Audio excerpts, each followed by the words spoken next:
my safety like the way. The Eritrean revolution have 5 serious characteristics.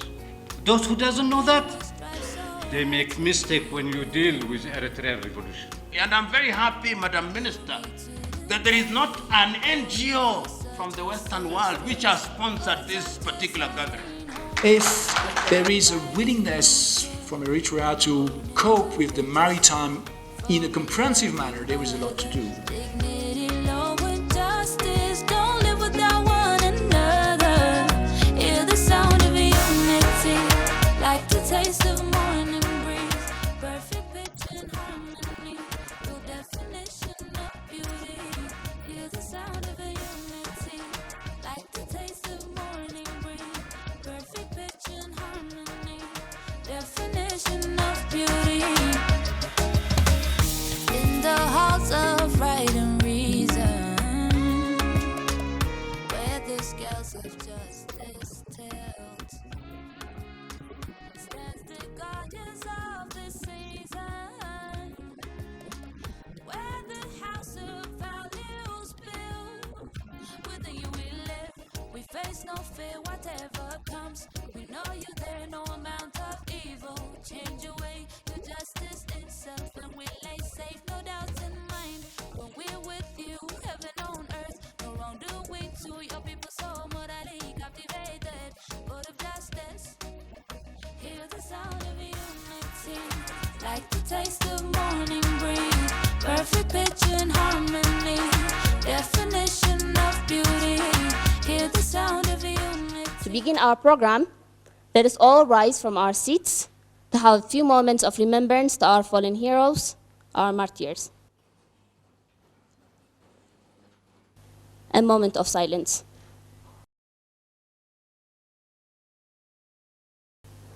Thank you very much. To officially unveil the opening of this multidisciplinary dialogue and to give us her opening remarks, I invite Her Excellency, Minister of Justice, Mr. Fawzi Hashim, to the podium. Dear friends and colleagues, distinguished participants, ladies and gentlemen, all protocol observers. It is with a great pleasure that honor and I welcome you to this significant gathering. This gathering represents a unique opportunity for us to engage in a meaningful dialogue and exchange of ideas on the thematic areas that are pinned on the agenda. I extend my sincere gratitude to each and every one of you for gracing us with your presence, and I am confident that our time together will yield a fruitful outcome. We have come together at an opportune time when Eritrea, a nation born out of a struggle for justice, will celebrate its 33rd anniversary of independence in less than a month on the 24th of May. This dialogue aims to delve into the profound realms of values and justice, two pillars that form the bedrock of a society. Up next, we have a song entitled Perfect Pitch. That song showcases the harmony between values and justice. That song is performed by Mary Zarabruk.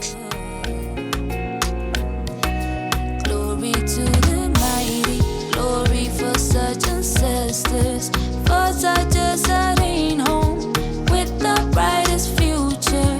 I'm born in the richest soil from a loving mother.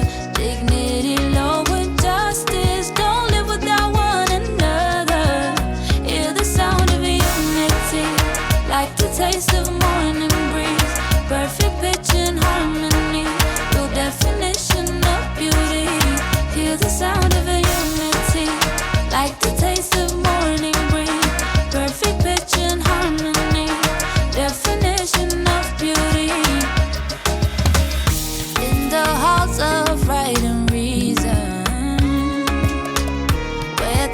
scales of justice tilt. Stands the guardians of the season, where the house of values built. Within you we live, we face no fear whatever comes. We know you there, no amount of evil change away your justice itself, and we lay safe, no doubts in mind. When we're with you, heaven on earth, no wrongdoing to your people so morally captivated. God of justice. I invite Professor Mekan to the podium. Please put a warm welcome for Professor Mekan.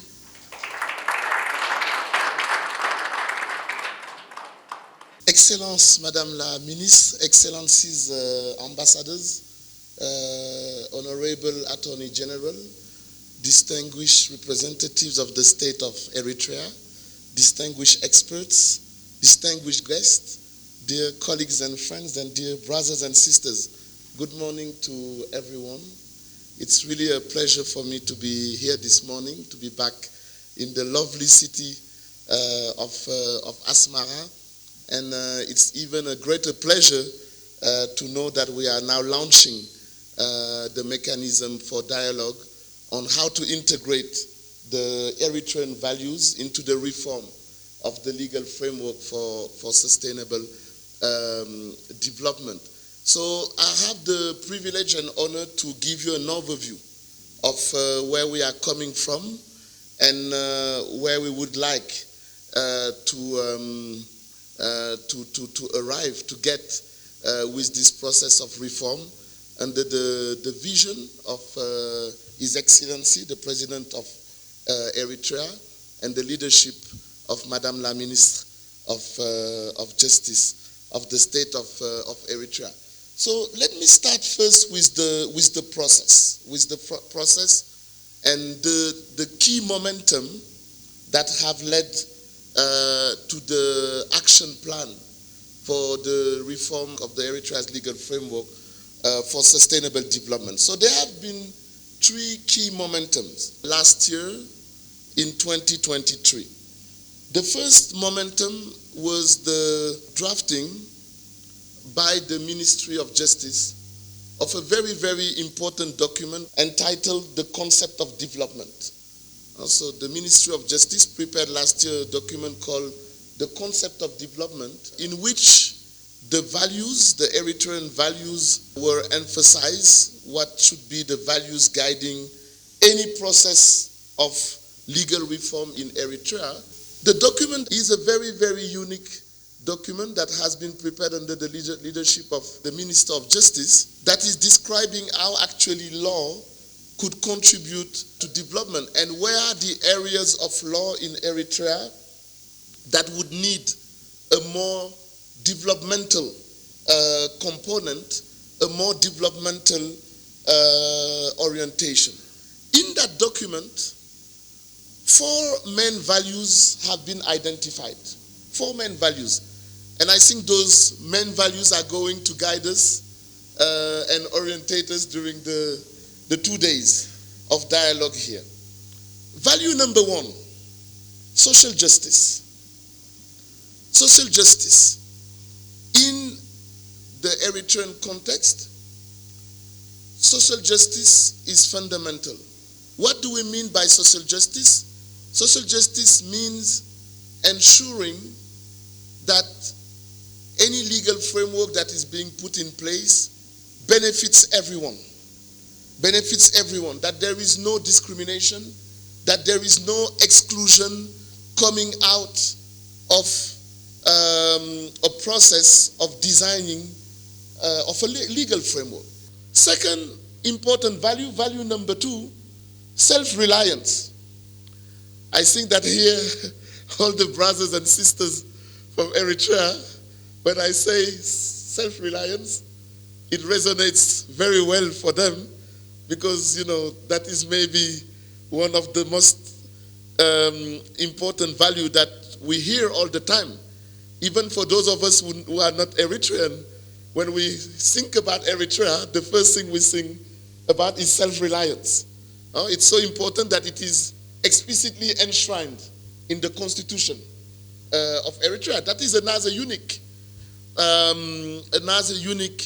feature of Eritrea, is that self-reliance is one of, it's not just a value, it's even a foundational principle of the state of Eritrea.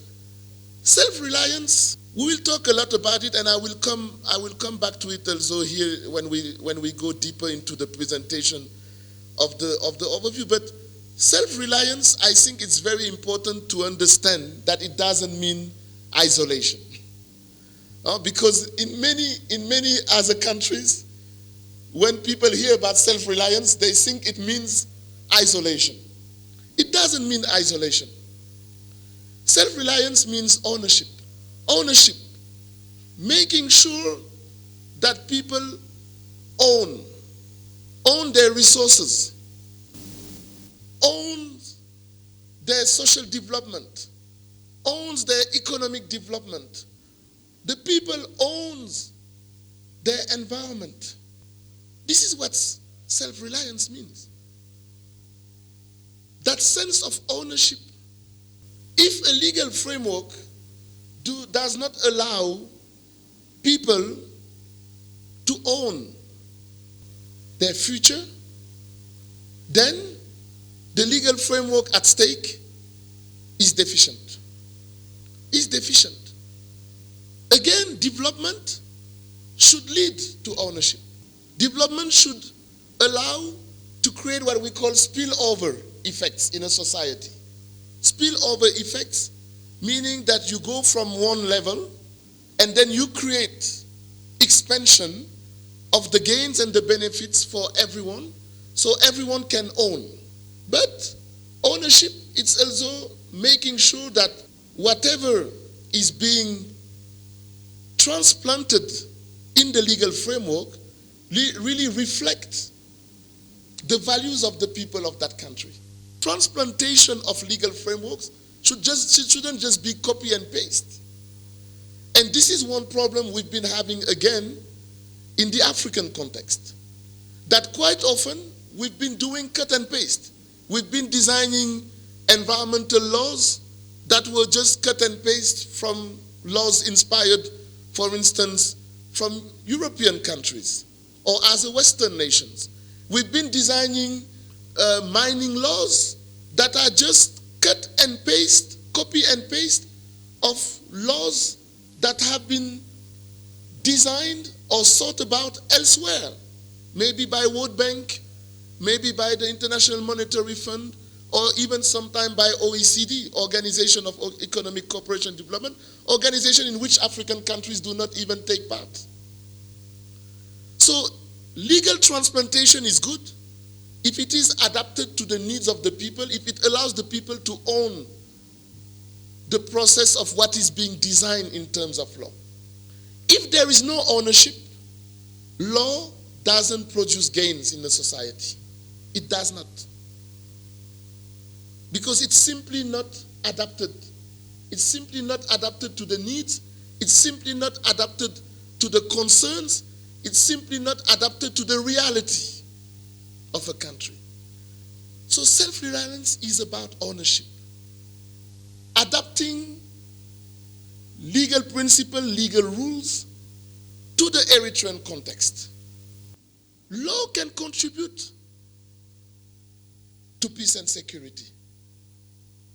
It can contribute to peace and security by encompassing or incorporating devices, tools that go in the direction of creating a peaceful environment. Yes, if you think, for instance, about legal frameworks applicable to the exploitation of natural resources. You know that natural resources are very much subject to competition. To competition. In Africa, everywhere. And here in the Horn of Africa, maybe even more. Natural resources are subject to competition. Marine resources are subject to competitions. Even owning of maritime zones are subject to competition. Competition means risk of conflicts.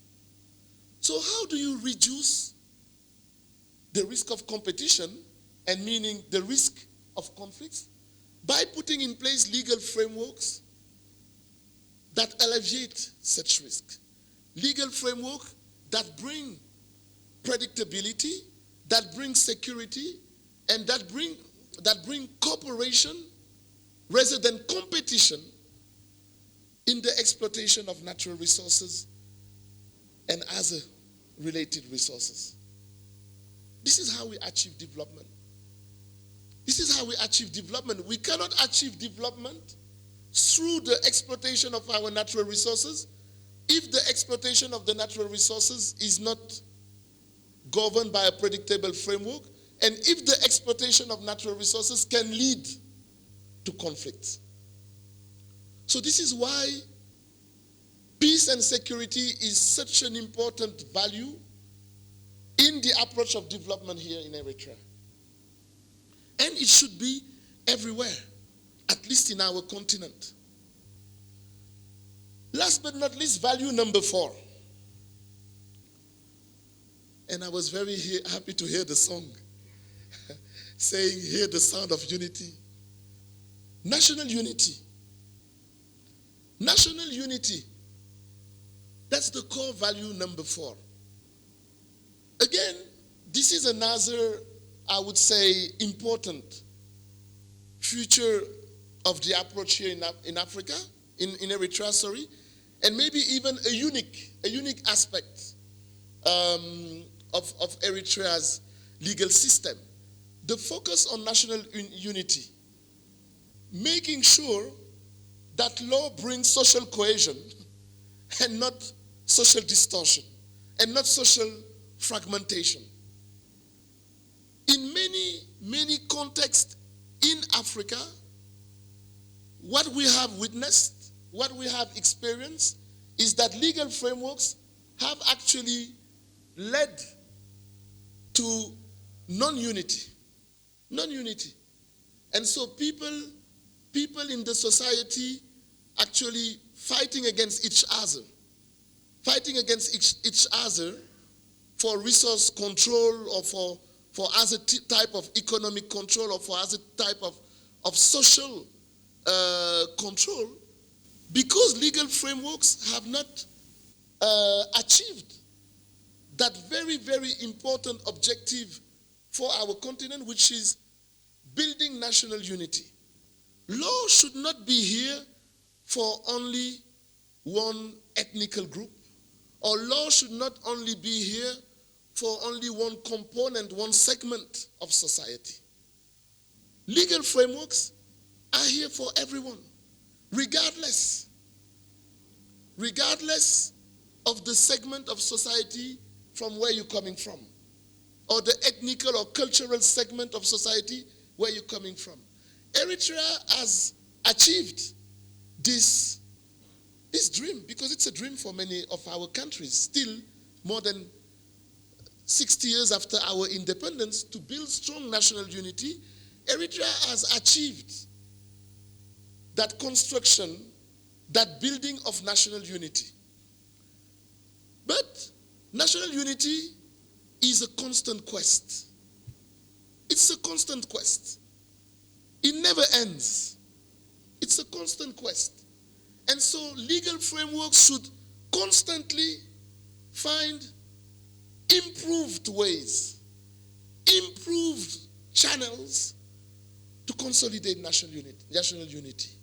So the reform of the legal process, of the legal framework for sustainable development, is a reform that is searching for strengthening even more the national unity that has been already been built in this country. Now is the break for everyone. We are going to discuss your presentation that we just heard, which was incredible, and in which you talked about how you were a part of the team who came up with the idea of clusters, and even the idea of a dialogue in the theme of the integration of values of the legal values in the legal framework. What do you hope will come out of this discussion and this dialogue? of the next 2 days? Yes. Well, I hope that the next 2 days will really bring a real dialogue. Because this is the purpose of the next 2 days of conference, is to have this mechanism for dialogue, which is very important for the action plan, for the reform process of the Eritrean legal framework for sustainable development, but which is also very important in the vision of His Excellency President Isaias, who actually guided us and inspired us on how conducting a multi-stakeholders dialogue could be important.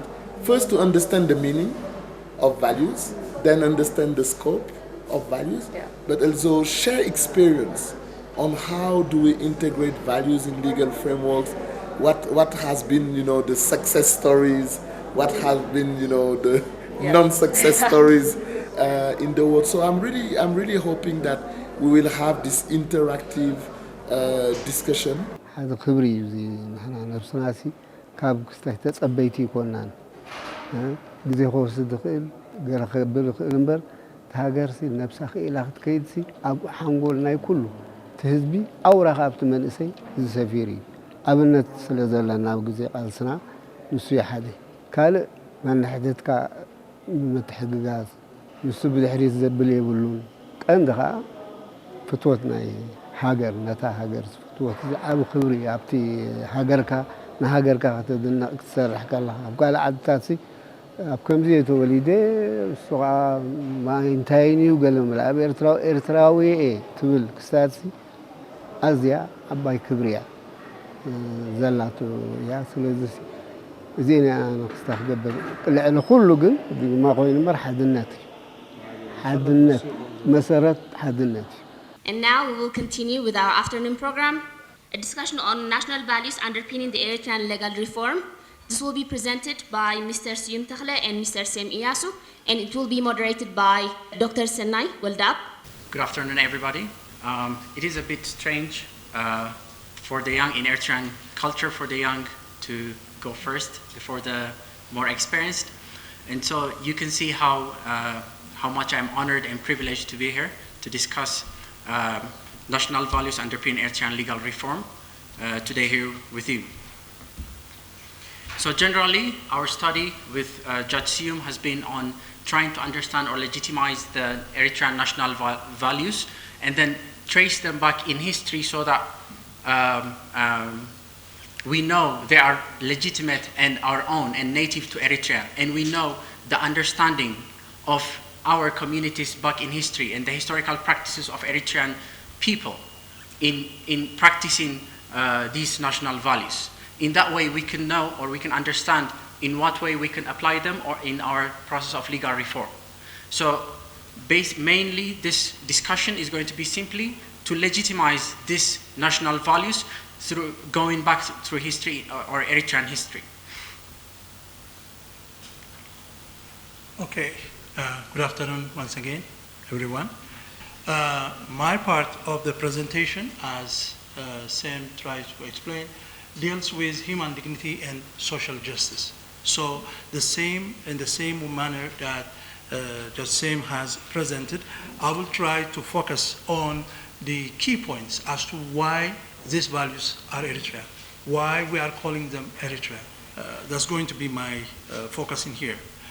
Human dignity concept is most expressed by moral grounds as the acceptable or non-acceptable values, or the shame and this something that you glorify, okay?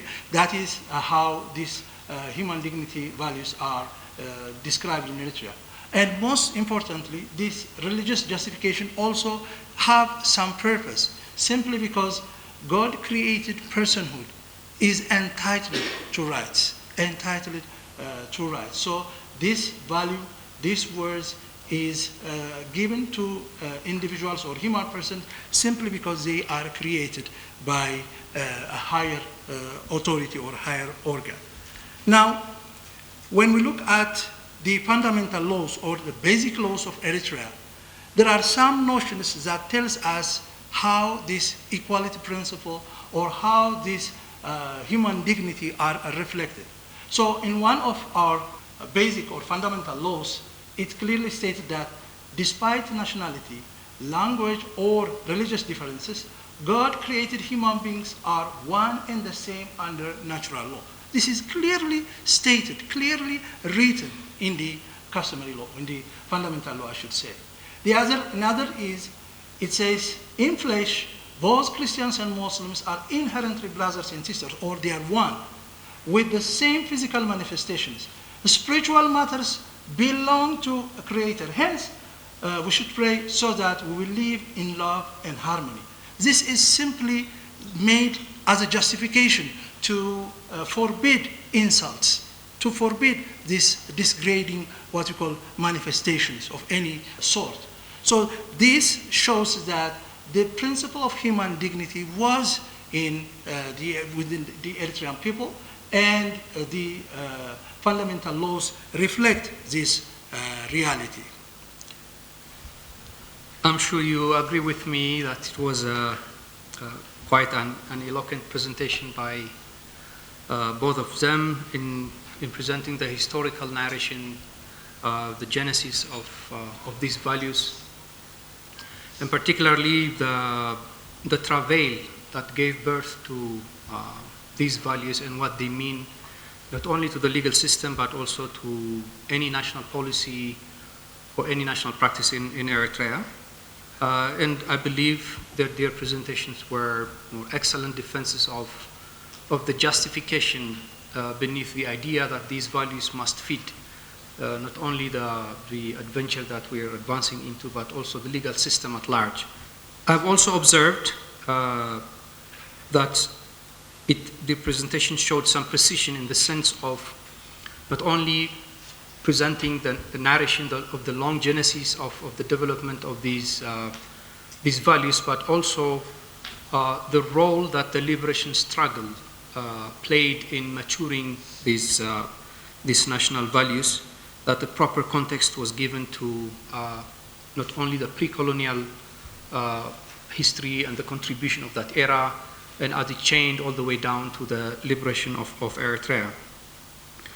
But it needs to be shown and emphasized that this is not sort of settling the debt with the pain that the nation and the people had to go through, including, unfortunately, pain inflicted by a fellow African people or a fellow African state from the south, Ethiopia, I mean. This maturity of the Eritrean people is shown in the sense, for instance, that early on, since 1991, you see that the nation, the government, the people at large have not moved to what I believe is justifiable, sort of requesting some sort of a reparation as it is done in many ex-colonies. You see that Eritrea, for instance, did not ask for any reparation from any one of these previous governments that ruled Eritrea. In fact, on the contrary, Eritrea moved to establishing excellent relations with, so the level of maturity reflects itself in the way Eritrea dealt itself with these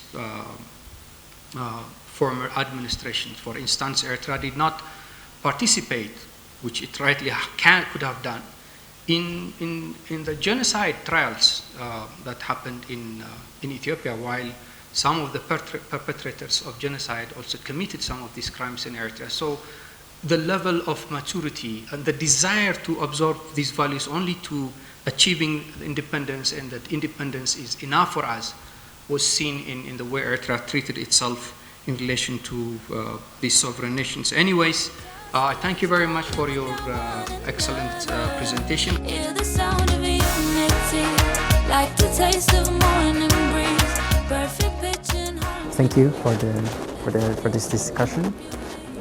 So when we talk about national values underpinning legal reform, first we need to understand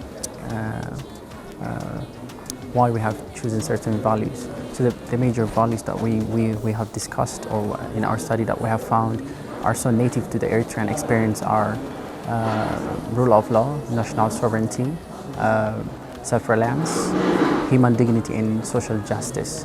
But of course, these are not the only national values that are native to Eritrea. Of course, with further studies, we can get also other national values that can be very, very much helpful in the reform process, legal reform process. If these values, they sustain all the hardships, all the interferences, and stay up to now, it shows that they are deeply rooted in the community.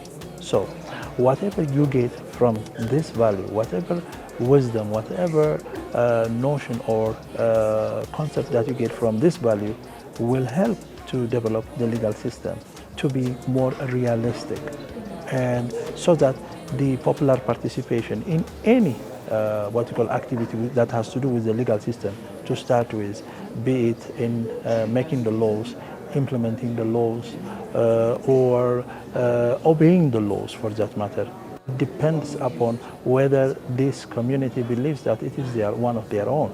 So if that is the case, then it will make the burden of everyone easy. The burden of everyone easy.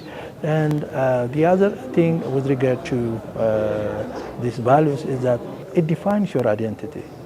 So if it goes back to a very long period of time, generally human person is, of course, it has inherent right of dignity, but human person is also product of his or her community, his or her environment. So you can define human person with respect to or in relation to his or her values. So this will also tell us as to who we are. Who are we? Does the law reflect us? Or are we related with the law?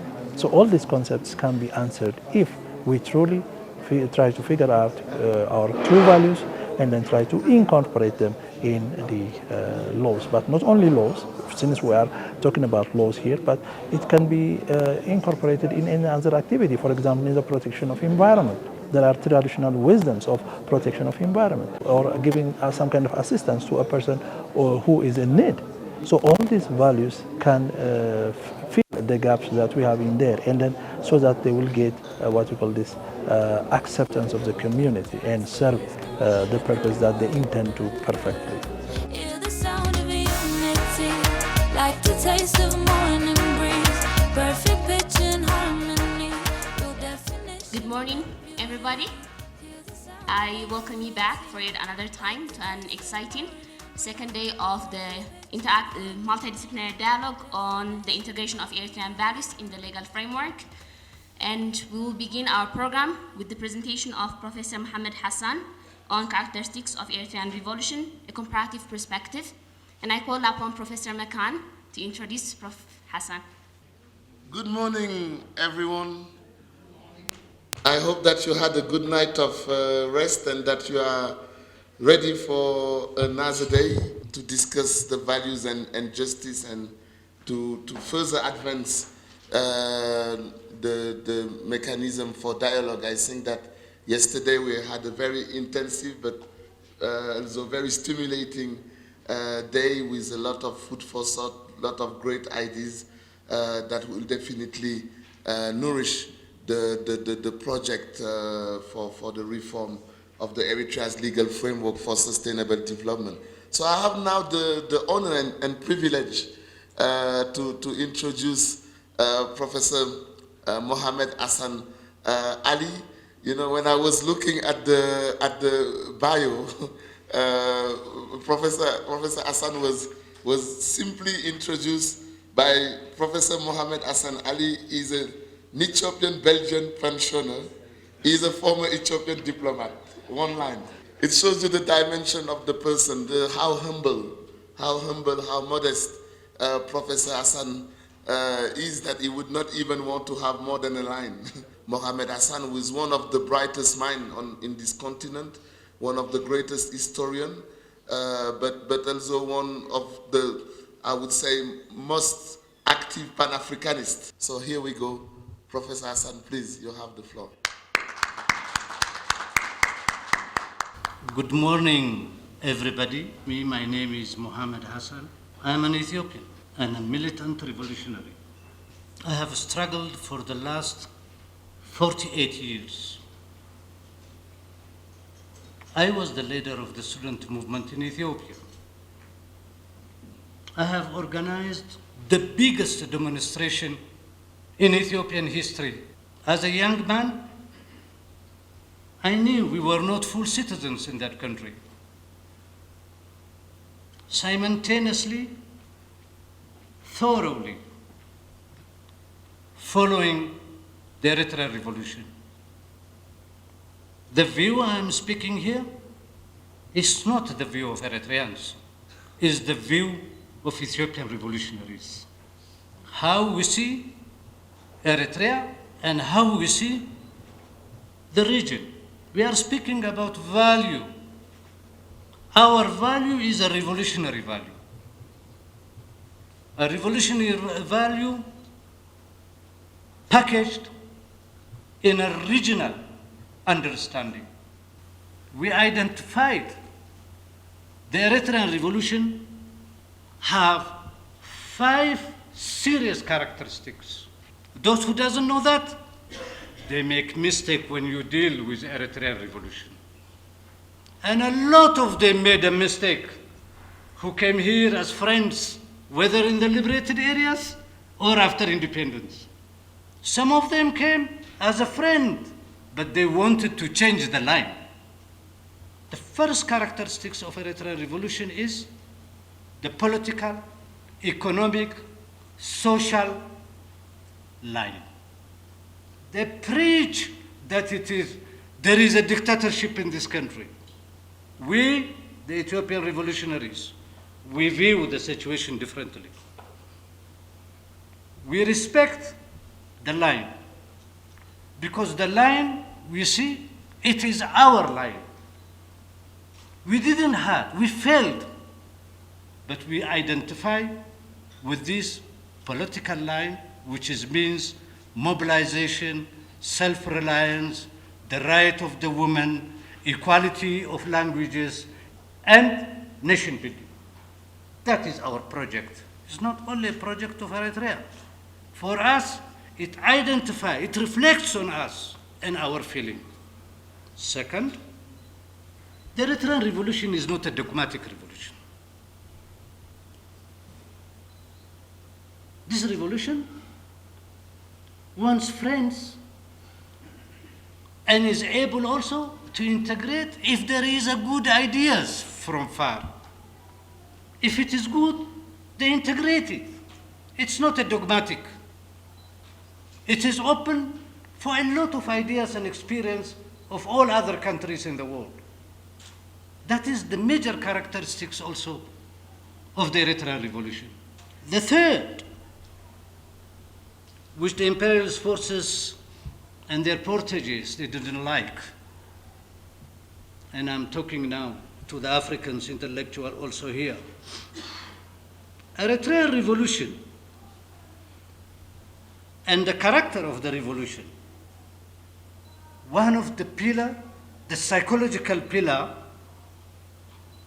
a proud nation. Proud is not arrogancy. Proud in itself and maintains its line. It is not chauvinist, neither also a narrow nationalist. It is not an ethnicist. One has to differentiate very clearly. In their understanding of nation building, is not based as my country, an ethno-fascist have took over the country for the last 27 years, engineered by the imperialist forces, and they gave it a name, federalism. The fourth characteristics, which we are very interested in it, good neighborhood. Good neighborhood from 4 important concepts. The enemy disturbs the good neighborhood by creating a false antagonism, and it have wrought through their intellectuals, deformed our history, forged our history for 80 years, as if genetically we are antagonistic. Correction of history is our task. I am responsible for the young Eritreans, Ethiopians, and Somalis to rectify the false history and bring the real history and unify our region and understand the one who's disturbing us from 30,000 kilometers, which we made. I have accompanied my Prime Minister Tamrat Laine in Asmara. One of the most important characteristics of Eritrean revolution. And that is patience. This country and its revolution, as the Arabs say, sabr ayyub, patience. Analyze the 5 characters and have a patience. Don't be hurried. History is taking us to the goal we want. Thank you very much. If you have any question. Thank you so much, Professor Hassan, for such an enlightening speech. It's really always great to hear your vision, and these 5 characteristics of the Eritrean revolution, I think, are very important and a source of inspiration. Prof, I think I'm just an amateur here, but in order to give you precise information, we can now break for tea and come back here at 10:30 so that we can continue with the other programs that we have. I was born in Addis Ababa. My father was a very good man in a sense. He used to have a transportation business, and I will tell you one thing happened. His transportation trucks, they used to come to Assab. This is on the time of the Federation. And he used to pay tax there. And he collected the receipts of the taxes. And at home one time, I was checking something, I saw the receipt. It is written in Arabic and Tigrinya, Al-Hukuma al-Eritrea, it says. I took it and I said, Baba, هل إريتريا كان عندها حكومة? I asked him. He took it from me, he said, yes, but this thing is dangerous, don't do so. He hid it. It intrigued me very much. I had Eritrean friends, Kibrom, Hadgambas, and so on they are called. We used to play football, my peer groups. My name is Muhammad Hassan, but my friends, they gave me a nickname, Muhammad Somali. I told it to my friends, Eritrea is not part of Ethiopia, including the Eritreans and also this Yemeni Muwallidin, which we call. We used to play football. They said you are crazy because Muhammad Somali and so on. They don't like also a little bit politics, but I was active and so on. They said that is a story you bring to us and so on. We were drinking tea, and we are in adolescence age. Then I stole the document from my father to prove to them. Hello everyone, welcome back from breakfast. And now we will continue with a keynote speech of African values and justice. Prof Makan is going to continue with his excellent job of moderating, and I leave the stage for Professor Makan. Thank you so much, my dear sister. Anna, welcome back. I hope that you had a nice coffee break. So now we're going to have our second keynote of this morning session after the very, very insightful and inspirational speech given by Professor Hassan. We have now the privilege and honor to benefit from another keynote speech by one of the other great African scholars, African thinker, Professor Lumumba. Professor Patrick Locke Otieno Lumumba is a former dean of the Kabarak University School of Law and currently is an advocate of the High Courts of Kenya and Tanganyika. He earned his LLB and LLM from the University of Nairobi in Kenya and his LLD from the University of Ghent in Belgium. It's really our privilege and honor, Professor, to have you with us to tell us about African values and justice. Thank you, Dr. Thank you very much. Let me start by thanking the Minister and the Ministry of Justice of the State of Eritrea for inviting me here, and through the midwifery of my good friend, Professor Abdulwahid. So thank you very much. I'm glad to be with you. I've had the opportunity of listening to the presentations yesterday and this morning. I therefore will benefit from them in terms of my presentation, because this is not a purely academic engagement. It is an attempt to discuss matters that are practical. And it is my pleasure, therefore, to share my thoughts with you. And of course, typically I've written a paper, but what I'm going to say will depart in many ways from the paper that I had written. Let me start by prefacing my intervention by asking the young people here, how many of you have watched Roots by Alex Haley? The young ones. And you know, when you are young, you know. How many of you here have watched Africa, a Triple Heritage by Professor Ali Mazrui? Africa is never allowed, and I use this deliberately, and I'm very happy, Madam Minister, that there is not an NGO from the Western world which has sponsored this particular gathering. I go to many gatherings, Danida, GIZ. Once you have those people as sponsoring your things, there is a hidden agenda. It is painful, it's shoestring, and when they do, sometimes they do, there are some of them who are friends of goodwill. But to the extent that is humanly possible, you must underwrite your own costs, because then you determine your agenda. Which brings me to another thing, values, and are they taught?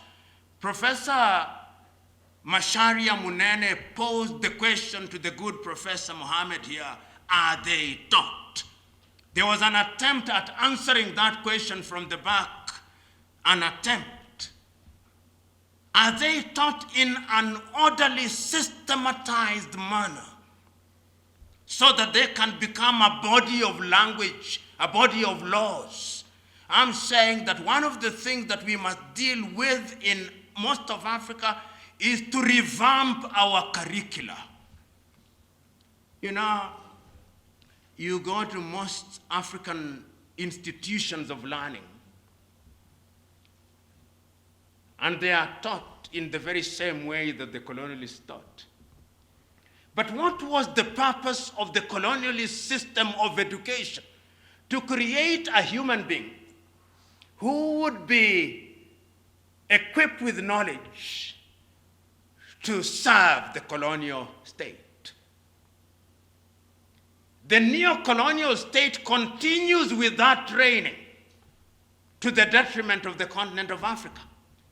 We must revamp our curriculum and begin to ask, what is it that we are teaching and how are we teaching it? Today, you go to many African universities and you ask them, are you teaching, if it is schools of law, do you have a curriculum that targets the teaching of human rights based on the African Charter and Human and People's Rights? You go to SADC, you ask the students in the southern region whether their institutions of learning are talking about treaties. You do the same in ECOWAS, you do the same in the Maghreb, in Central Africa and in East Africa, and they do not. We are still teaching things that were taught and are being taught in Europe and America. And then we think we can compete. Then we think we can have values. And there are people who have done that, borrowing. And I remember that we should not isolate. We cannot afford the luxury of isolation. We must learn from other regions. You know, I will conclude shortly, because I must. in 1982, I watched a movie. The younger people here, have you watched a movie, Gandhi? Yes. If you watch the movie Gandhi, when Mahatma Gandhi comes from India at the invitation of Professor Gokhale, he is invited at a meeting in New Delhi, where there are businessmen and scholars, and he did not intend to speak. But he introduces himself and ultimately travels throughout India, and he addresses his first meeting, and this is what he said. When you are assembled here as lawyers and merchants pretending to be speaking for India, you do not speak for India. India is out there in the villages and in the hamlets. Their values, their justice system are not about the things we do in daily. I am asking us who are assembled here, let us not be in danger of being accused that we do not know the Africa that we are talking about. When we go to Africa, many of us, we have come here, we'll be in Asmara in a 5-star hotel. The next meeting we'll hold in Addis Ababa in a 5-star hotel. The next one in Khartoum in a 5-star hotel. Then the next one in Abuja in a 5-star hotel. We are talking to ourselves. We do not know Africa. We must know and understand Africa. Otherwise, what we do is to lengthen our curricula vitae by telling ourselves which meeting we attended and which one we are attending. Let us not be in danger of being in that space. So today, we are talking about African justice, African values, with the intention that the people of Eritrea, post-revolution, as they are rethinking how to reorder their society, may benefit from it. This is, in my understanding, what we are gathered here to achieve. And I'm suggesting the following. Number one, that we must re-examine our governance systems and study those governance systems and borrow from governance systems within Africa.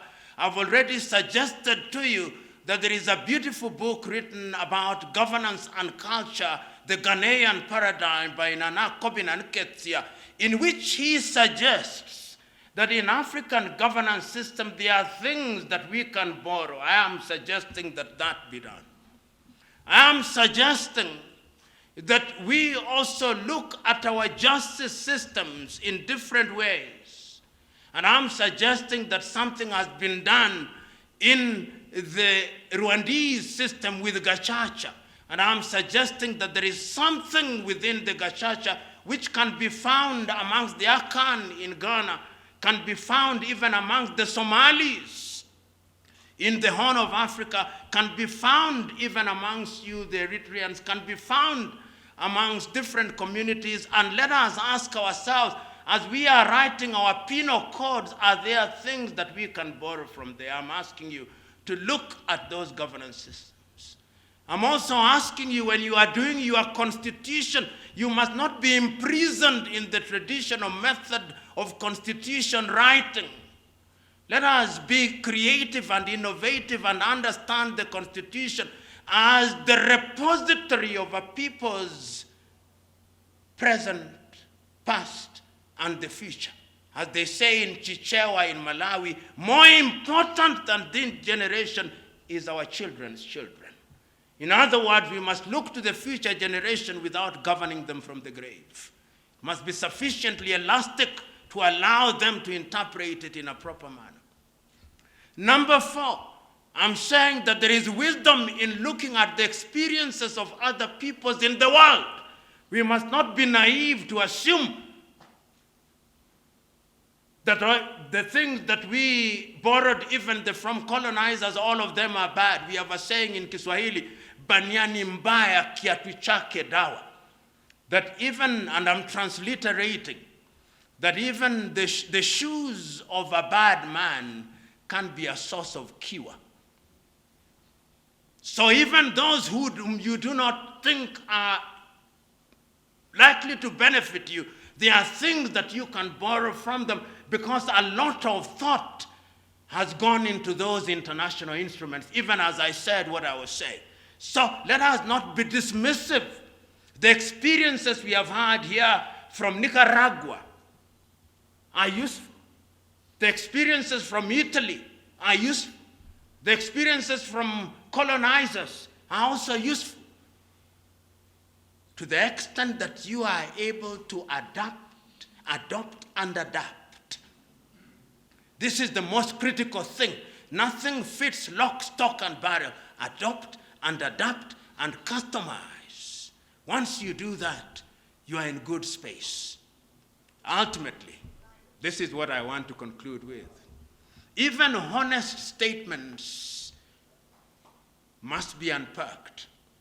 And this is the statement that I want to demonstrate why they must be unpacked and domesticated. American Declaration of Independence in Philadelphia.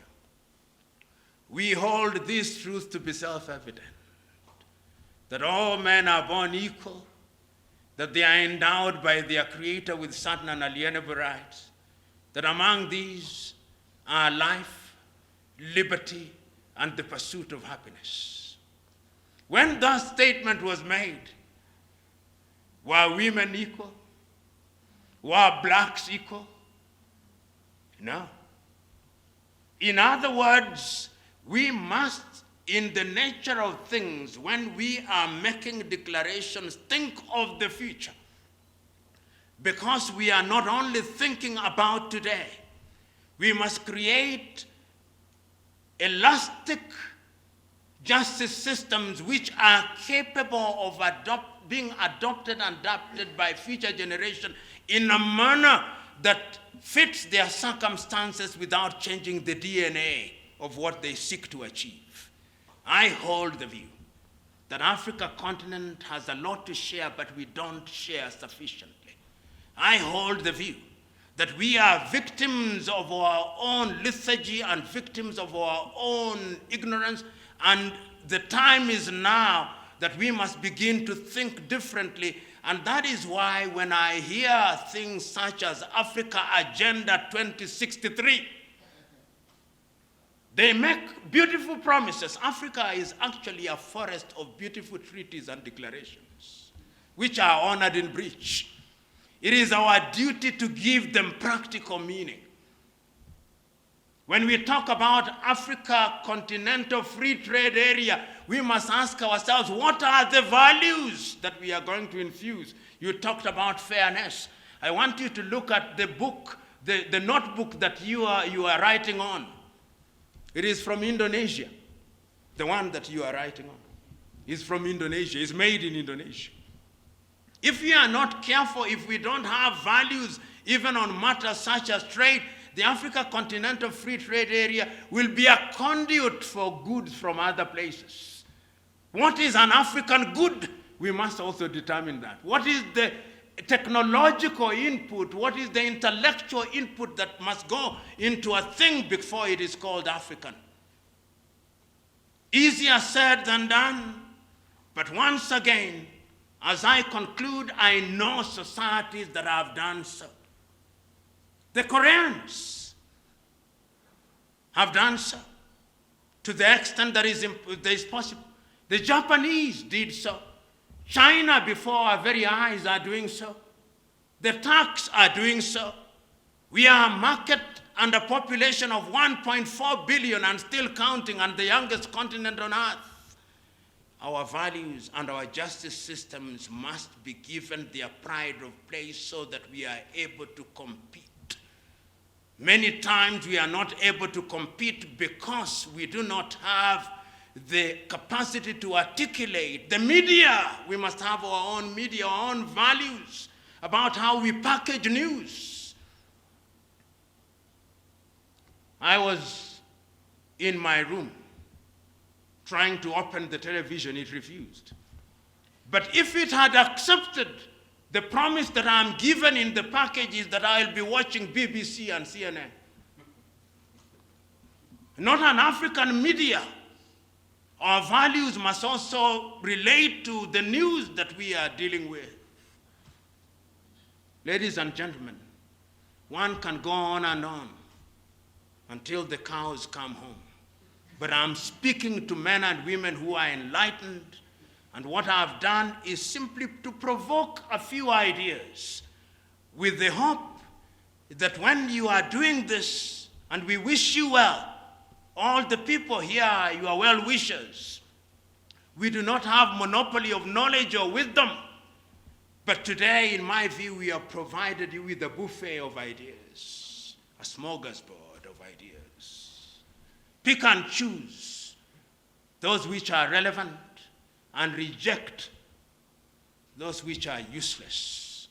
Ultimately, it is Eritrean-ness and African-ness that will make us proud. Malcolm X once said, until the African in the continent is respected, the African anywhere in the world will never be respected. He will be present at a dinner table, but never as a diner. He'll always be a waiter or food to be consumed.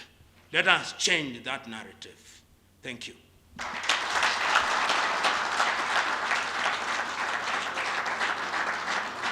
Professor Lumumba, that was more than interesting, more than awakening. I see eyes dilated instead of the biological hunger, maybe. But thank you so much. We'll reconvene here at 1:30. Have a nice lunch.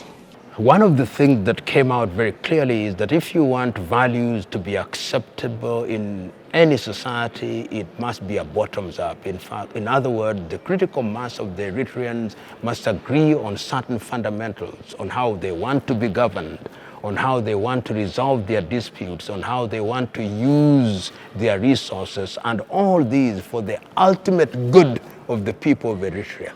Once those have been identified, then those will be codified in laws, and everybody will be expected to respond and to observe and to respect those laws. If you consult the people and you get the pulse of the people properly, then the people will respond, and they'll respond in a manner that is designed to enhance their dignity as members of a society, so that if there is anybody who goes against those values, he'll be punished in accordance with those laws, because those laws reflect a value system which is accepted by the critical majority. The people of Eritrea went through a painful revolution.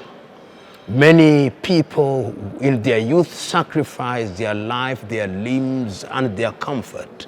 Those of you who have the advantage of living in post-revolution Eritrea, you have a duty to safeguard the revolution in the knowledge that what you safeguard now is being safeguarded for this generation and generations yet to be born.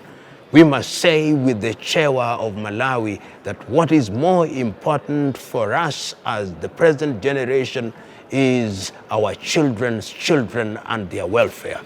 Defend the revolution, work for the revolution, sacrifice for the revolution, and history will remember you fondly. The future needs to be decolonized beyond the territorial decolonization, which was political and racially based. But as I was trying to say, it's an issue of the mind and reduced dependency and continue committing the sin of thinking. You know, I pointed out yesterday that colonialism made thinking a sin for the Africans, because everything was supposed to be given to them, particularly things of the mind. So the first steps in decolonization was to challenge that premise that you are not supposed to think. Now it is true that some Africans still hold that. They were so well mentally colonized that they continue to subscribe to it. So the challenge before the African peoples is mainly an intellectual challenge, the thinking one, so that you do not continue expecting someone in New York, Paris, or London or Brussels doing the thinking and you just regurgitate. So the future is the continued debate that started around 1900. Who does the interpretation of the African interest? Professor today mentioned how you got to think about things not just technically but also philosophically, and it doesn't mean throwing away everything that happened during the colonial period, but figuring out whether it fits, and if it fits, it won't fit in its current form, but it needs to be adapted to fit the national characteristic of the nation. So that's just one aspect, but from my perspective in media, it's telling our own stories from our own perspectives, so that we have a tagline on African Stream which we borrowed from an African proverb, which is until the story of the lion, the story of the hunt talks from the perspective of the lion, then the story will always glorify the hunter. So we really need to understand how we tell our stories, we tell the message. The professor made a very good point regarding litigation between two states. He didn't say whose states because he didn't want to embarrass them. SEDEC and the European Union. And he said the European Union tried to say that development wasn't part of the agreement. And obviously from an African perspective, how can we be dealing with African nations whose primary purpose is development and think that an agreement can exclude development? Yeah, so it's why we have to be in the room, telling our own stories, giving our own perspectives related to the circumstances, the traditions and the history of our people. Okay, so we're going to continue with our last program on the schedule. It is going to be a panel discussion about integration of Eritrean values in the legal framework for sustainable development. Professor Mekan is going to be moderating once again. Thank you. Thank you so much, my dear Hannah, and good afternoon to everyone. I hope that you had a nice lunch. So we are now coming to the last panel of those 2 days of dialogue, and of course the last panel is going to be dedicated to more concrete proposals and more concrete analysis of the integration of the values in the Eritrea's legal framework for sustainable development. The idea is more to share how, from the perspective of lawyers, and in particular the perspective of international lawyers, how we can integrate those values that we've been talking about during those 2 days in the reform of the legal framework for sustainable development. Also, that's the whole idea. So for that, we have with us three great experts, three great panelists that are going to share their ideas with us. I will introduce them in order of presentation. Our first panelist will be Madame Luam Mogos Welde Michael. Luam is a former regional public prosecutor and currently a legal service officer at the Ministry of Justice. She is the first female law graduate in Eritrea who succeeded in publishing her award-winning undergraduate thesis published in the International Journal of Arbitration, Mediation and Dispute Management. The next speaker after Madame Luam will be Professor Jean-Marc Touvenin. Professor Touvenin is the Secretary General of the very famous, notorious Hague Academy of International Law, and he is a professor at the University Paris-West Nanterre Law Défense. It's the highest distinction you can have to become a professor. You cannot be a professor in France if you don't go through that competition, very, very demanding competition, which is called agrégation. We will have Dr. Edgardo Sobenes Obregon. I think I'm not going to reintroduce you, my dear friend, because you were already presented yesterday during the round table, but maybe just for those of you who were not here yesterday, just to say that Edgardo is also a very known practitioner of international law. He's been advising many countries and many international institutions, in particular in the field of peaceful settlement of disputes. Thank you, Prof. The panel discussion that will be on for this afternoon is the integration of Eritrean values in the legal framework for sustainable development. And my specific portion in this panel discussion will be the Eritrean experience in the integration of Eritrean values and the way forward, what we recommend for the future.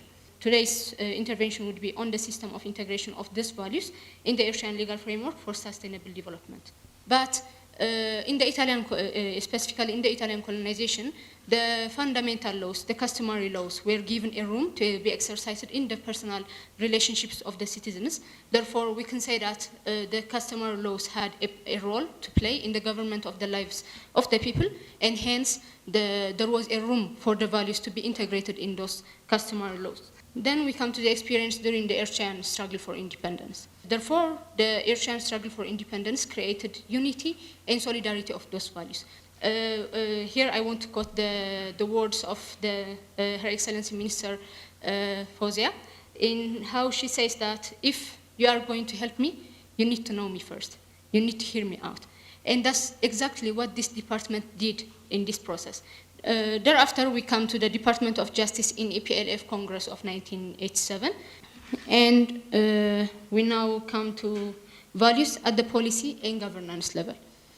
We have seen that there has been modest experience in the integration of values in the Eritrean legal system, but looking at that and evaluating the legal framework of Eritrea in terms of that experience would be a thought that is half-baked, because we see the values integrated in the governance of the Eritrean government regarding the people. And the other one is sustainable use of natural resources. This would include environmental impact assessment as well as environmental justice. And the other one is human capital. And then we come to the social element. The social element also is incorporated in the National Charter of 1994. And the last one is rule of law. Rule of law can be fostered, can be promoted by three means. That is the public participation in the lawmaking process, the simplicity and diversity of legal language, and also the accessibility of laws and legal institutions, which Eritrea has been working on for many decades now. As a conclusion, the work towards sustainable development is a work of leaving no one behind. And the values, as we have discussed them in the yesterday and also today, the Eritrean values build on this golden principle of inclusive growth.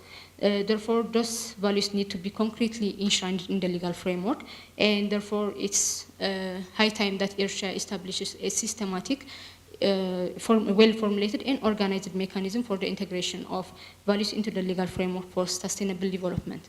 Thank you. Okay.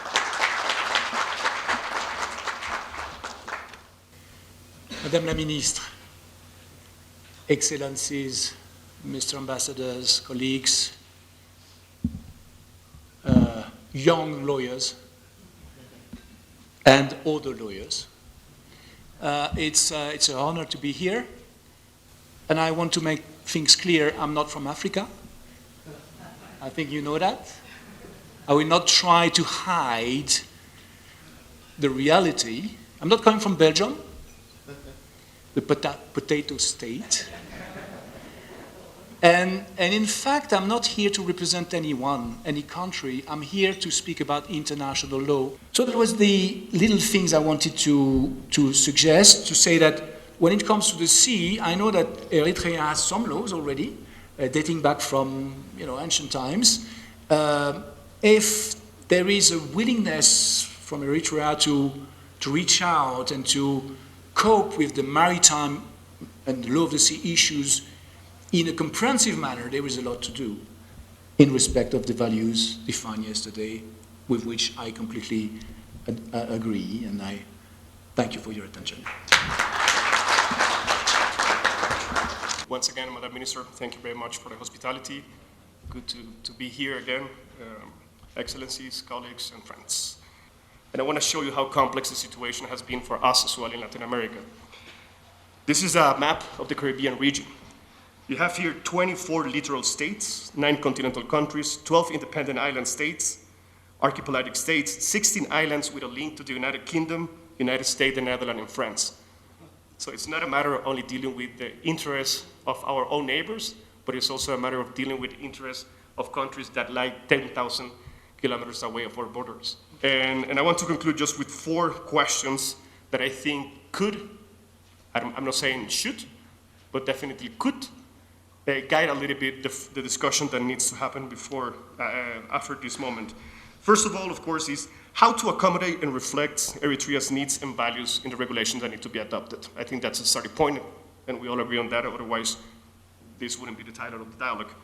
Second, how to strike a balance between marine, these are questions, how to strike a balance between marine protection and the preservation and sustainable use of the ocean to achieve a sustainable development. Third, how to develop measures and set norms that address gaps in current ocean governance with regard to the marine environment and sustainable development. And fourth, how to evade potential conflict arising precisely from competition over resources, especially in fisheries and adjacent or disputed water. So I will leave it to that and happy to continue the discussion. Thank you. Thank you so much, Edgardo, and of course, thank you, many thanks to Luam and Professor Tuvna. I think it was very, very fascinating. I enjoyed very much, Luam, how you brought us back in the pre-colonial time. Presentations by Dr. Edgardo and Professor Tuvna focusing on regulation at the seas were very important to see how actually we can use values to really contribute to the sustainable development of a country. You know, again, Eritrea is a coastal state. And for a coastal state, development doesn't mean just development on land. Actually, for coastal states, most of the potential of development is on the sea. As you say, adjacent waters, subsoil. This is where the huge potential is, and Edgardo spoke about blue economy. And so I think that the reform of the legal framework of Eritrea for sustainable development should be really an opportunity to recapture sovereignty of Eritrea on the sea, to recapture social justice for Eritrea on the sea, and to recapture political sovereignty and self-reliance, to recapture self-reliance of Eritrea on the sea, because it is the right of Eritrea. It is its maritime spaces, it's its maritime zones, so there's no reason that anyone else can go and take advantage of that when the people of Eritrea are not taking advantage. So this is the reason why in the action plan, regulation at sea is one of the key area, despite the complexity. I think that one point that was raised by Edgardo in his presentation, which is very important to keep in mind, the role of transnational companies. Transnationals have become very dangerous when it comes to the sea. We know that because we work for Venezuela, and we know that the whole chaos created between Guyana and Venezuela is because of ExxonMobil. Yes, because of ExxonMobil. We have evidence, we have everything. We have everything of all the evidence of all the strategy that has been built between ExxonMobil, some senators in the US, the US government, the British government, to create trouble between Guyana and Venezuela and have a policy that would allow Guyana to take the waters of Venezuela so those countries can take advantage. These are real stories. It's not movies, it's not fiction. It's happening. There are strategies. You know, even the issue between Kenya and Somalia, you have oil companies, you know, behind that. So, yes. So this is really happening, and we have to be careful with that, because, you know, the subsoil of Eritrea is rich. It's rich, and so some transnationals have their eyes on it, and they're wondering how, and one day they find how, but they should not be facilitated in their enterprise because, you know, maritime zones were not clearly delimited or delineated, were not clearly identified, because this is what allows them to take advantage. And so what Professor Tuvna was saying about how you protect your self-reliance, your human dignity, your sovereignty, by being as clear as possible with the maritime spaces. They can be called something else. If we don't like the word boundaries, we can call them something else because international law allows to call them something else. But what matters is that the law in Eritrea is very clear on the entitlements of Eritrea, and that we don't wake up one day and we are being taught, by the way, and then preventing illegal fishing that is harming the whole African continent. Illegal, unregulated, and unreported fishing that we call IUU fishing, it is really harming our countries, it is harming our people. Our people cannot exercise their right to food because they don't have access to the fish. And this is very problematic when you know that this is the fish of your people. So self-reliance requires security, requires stability when it comes to a coastal state, and this is why it's so important to have very clear, predictable regulations at sea. So I wanted to just bring that. But thank you again to everyone. Minister, it shows that next time we need 3 days for the dialogue.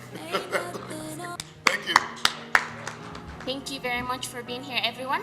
We will see each other at our appointment at 6:30. Ain't nothing on earth like you. No one provides safety like the way you do. In you we trust our mind and soul. We will strive so hard to keep you. Glory to the mighty, glory for such ancestors, for such a serene home with the brightest future. I'm born in the richest soil from a loving mother, dignity, law, and justice. Don't live without one another. Hear the sound of unity, like the taste of morning breeze.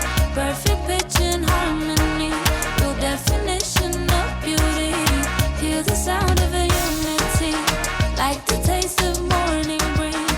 Perfect pitch and harmony, definition of beauty. In the halls of right and reason,